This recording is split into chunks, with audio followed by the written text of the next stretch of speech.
Hello, welcome to my channel of China and the world. My name is Man. Just to be clear, this channel is not sponsored by the Chinese government.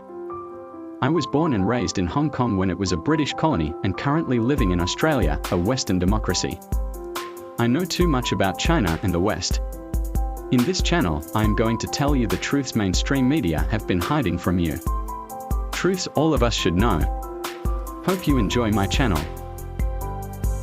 A stunning new book, to be published this month, argues that global power government agencies and Western media have jointly created a massive industry of fictional atrocities to smear China and other countries the West considers enemies. Just to be clear, this video is not sponsored by the writer of the book. The new book is titled Atrocity Fabrication and Its Consequences: How Fake News Shapes World Order by Abrams, a geopolitical expert and academic based in London. The book pointed out that fictitious atrocities, such as torture and genocide, were developed by Western countries in decades, spread through the media, and demonized China, Vietnam, Cuba, North Korea, and other countries. Fictional atrocities have been used many times around the world for decades. The most recent example is the fictional genocide in Xinjiang, when in fact the population of the ethnic group allegedly exterminated is growing at a high rate.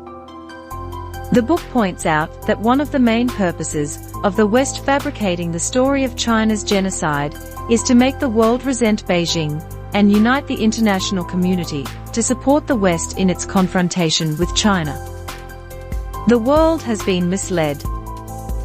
The new 500-page book, written by University of London scholar Abrams, details a range of deceptive techniques that took years to develop, and reports that what we read today about China, Iran and elsewhere, directly and in the West, fake news fabricated by intelligence agencies, such as Iraq's weapons of mass destruction, and Tiananmen incident students were shot by machine guns. These are all fake news fabricated by Western intelligence agencies, and widely published in the media.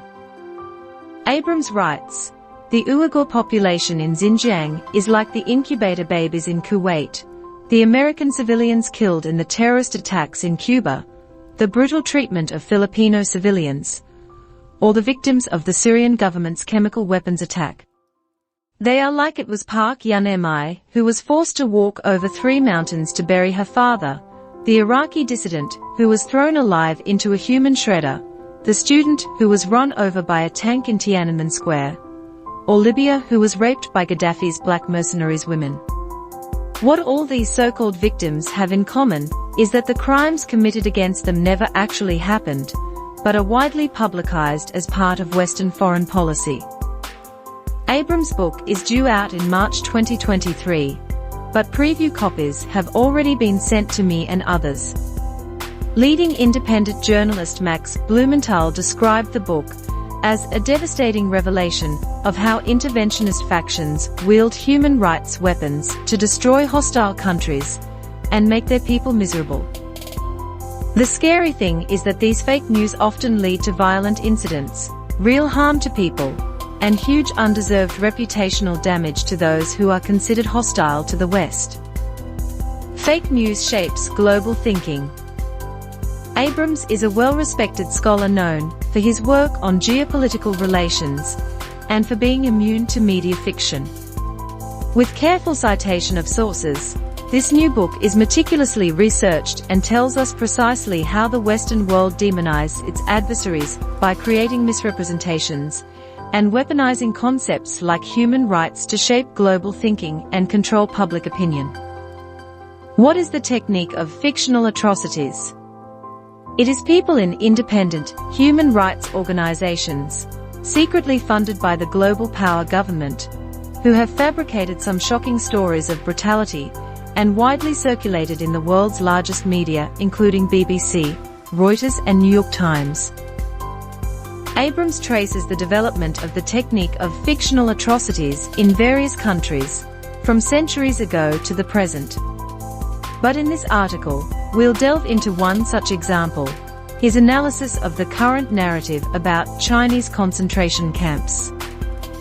Northwest China has been portrayed as a site of horrific genocide, where millions were tortured or killed in a sprawling network of camps. For comparison, consider the famous Los Angeles County Jail, which occupies an area nearly twice the size of Delaware and houses about 19,000 inmates. The media would have us believe that China has prisons for 3 to 6 million people. This is actually the size of a small country such as New Zealand with a population of about 5 million. But for those who have visited Xinjiang, or simply watched the community's constant updates via China's version of TikTok, apparently no such incident occurred. Just like anyone else anywhere, they post videos of themselves dancing, eating, partying, getting married, and more. It would be impossible for them to live such a normal life if a large number of members of their community were abused and killed. This statement is manifestly false. So where do these horror stories come from?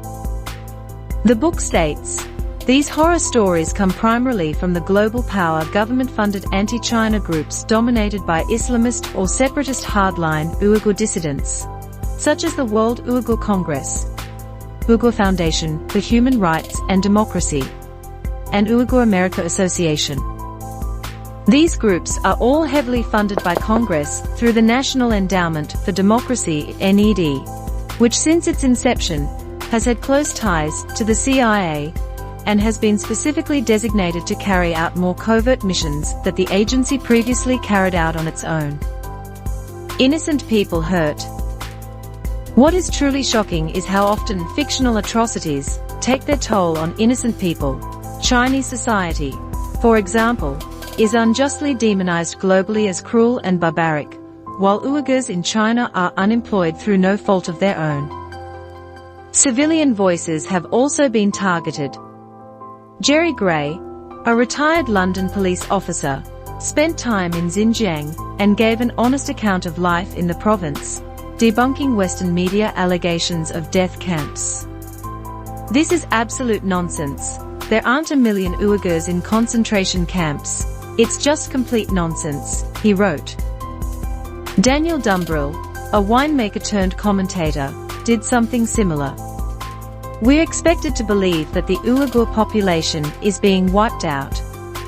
It's an absurd claim, both literally and culturally, he said. They and others who spoke the truth like them were severely punished. Many Western journalists attacked these people as Beijing spies in front of millions of viewers without any evidence. The BBC equated this questioning of Western representations with spreading communist disinformation, and strongly implied the need to limit the influence of these individuals on YouTube and other social media platforms, Abrams said in the book. The irony is that Jerry Gray and Daniel Dumbrell are spontaneously telling the truth, while BBC journalists are paid high salaries to spread these news reports consisting of fictitious atrocities. How did this process start? It is very interesting to explore how the person who initiated the fictional incident in Xinjiang started the whole thing. The book argues that many countries must find ways to deal with Islamist terrorists. Most countries don't want to erroneously invade the country and cause a lot of deaths like Western countries do. China's approach to dealing with extremist Islamist terrorists is to implement a de-radicalization program, which is also the route chosen by Indonesia and France. However, Western media and governments choose to present China's approach as an alternative and unique plan. Abrams said in the book, China's plans are reported by Western NGOs and media as another statement, which is completely different from the reality, and the source of the material is highly suspicious, and in many cases completely fictional. The statement was used as a pretext to attack China economically and otherwise. Abrams wrote in the book, as China rises and becomes an unprecedented challenger to Western power, such statements seek to discredit and serve as a pretext for hostile behavior against China. Journalists are encouraged to make horrific stories about the genocide of innocent victims in a large network of Nazi-style death camps, using stories from organizations such as the Chinese Network of Human Rights Defenders, CHRD. The CHRD website claims to be a group of Chinese who grew up in China, but in fact, it was established in the United States. The book states, a large amount of funds are received from the Global Power Congress through NED, about $500,000 per year. CHRD lists its address as the Washington, D.C. Office of Human Rights Watch, a similar group that has weaponized the concept of human rights to attack China. Old-fashioned way. How did they manage to fool so many people? It is through experience and long-term practice. In particular, Western countries have reused the same technique of fictional atrocities used to discredit North Korea to attack China, specifically using the testimony of female defectors. For example, the BBC and CNN have been making headlines for days on Tursunay Ziawudun's story, declaring her a concentration camp survivor and telling nightmarish tales. When reading these reports, you cannot avoid feeling angry at China. But for anyone willing to dig deeper, one problem quickly became apparent. She had been interviewed multiple times, each time telling a different and increasingly extreme story. In interviews in 2017 and 2018, she described her time in the detention center this way: honestly, it wasn't too bad. We had cell phones, we had meals from the cafeteria. Everything was fine except being forced to stay there. Good. She also said, I was not beaten or abused, the worst thing was the psychological torture. Yet BBC News has chosen not to tell viewers about these early interviews, presenting only a very different horror movie-esque story, which mysteriously emerges after her trip to the Global Power as a guest of a NED-funded NGO. In the new version, she is taken out of her cell every night, raped by masked men in China and tortured, gang-raped and electrocuted on her genitals. Her cellmate disappeared. Many of the erotic torture stories reported by the BBC and CNN are so extreme that even anti-China campaigners feel uncomfortable and try to distance themselves from them. Jean Boonin, who manages a database of victims in Xinjiang, wrote, "You cannot write a news story claiming that a victim was systematically raped based on the testimony of 3 witnesses, not all of whom are reliable. The BBC should know this, it's impossible." American academic Ma Haiyun, a harsh critic of the Chinese government, admits he cannot even discuss whether the stories are true. He said, "In the current political climate, if you publicly say that genocide does not exist in Xinjiang, it will affect your reputation to such an extent that if I say so, half of my friends will cut off relations with me." In other words, even anti-China campaigners cannot mention the truth, let alone debate it. The opposite of a prison. A common argument is that there must be genocide in China, otherwise why would the Chinese not allow anyone into the area? Following the rhetoric of Radio Free Asia, founded by the CIA, Western media portrayed Xinjiang as a huge prison full of oppressed people. This is the opposite of the truth. More than 150 million tourists visit the region every year, most of them domestic tourists, but also some foreign tourists, making it one of the most visited tourist destinations in the world. Many stayed at Uyghur-run hotels and made a point of eating Uyghur cuisine. Abrams' book also touches on the real story behind an image of a mass of men used by The Guardian and virtually every other media outlet to show Uyghur concentration camp victims. But, as the author of this article pointed out 2 years ago, this image actually shows a group of people gathered in a rehab center to listen to a Muslim speaker in 2017. Serial scammers get rewarded. Why are there photos on Twitter of horrific injuries or treatment of Uyghurs?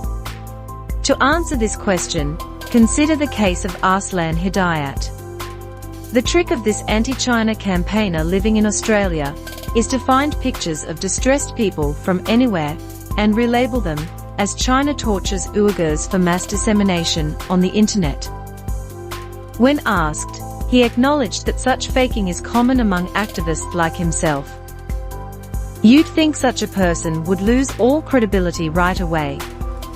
But the opposite is true. He has been cited as a legitimate source by the BBC, The Guardian, CNN, AFP, Al Jazeera, TRT World and many others. Today, he is employed by a number of independent anti-China propaganda groups, including the Campaign for Uyghurs, for his deception skills.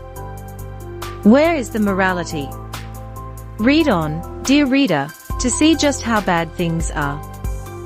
Hurt, not help. One of the most depressing reports in the book is what happened to a popular family-run Esquel group in Hong Kong. The company is one of the most successful shirt makers in the world, employing 400 Uyghur workers, many of whom enjoy working there as permanent employees. It's a win-win situation that boosts the businessman's reputation.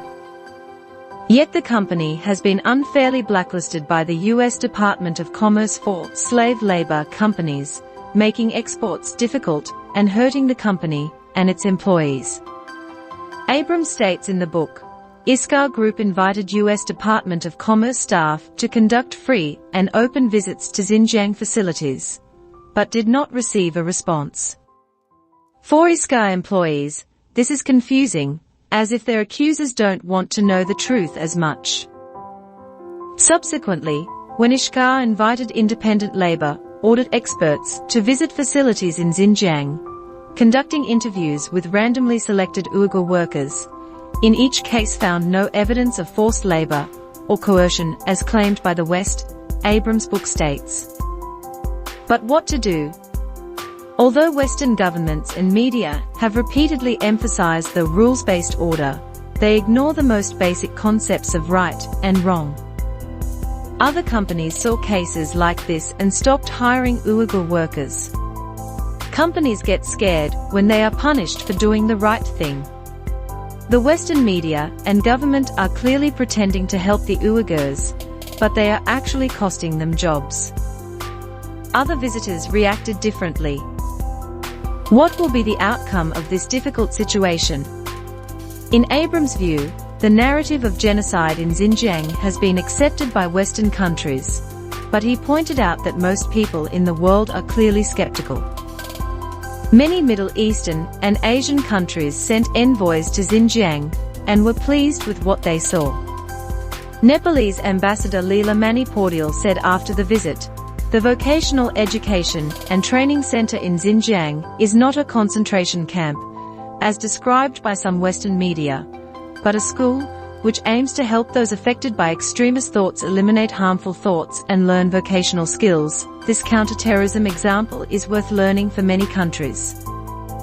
Creating fictitious atrocities hurts East and West. In the long run, Western fictional atrocities are harmful and divisive to all, whether the narratives focus on Xinjiang, Tibet, or elsewhere.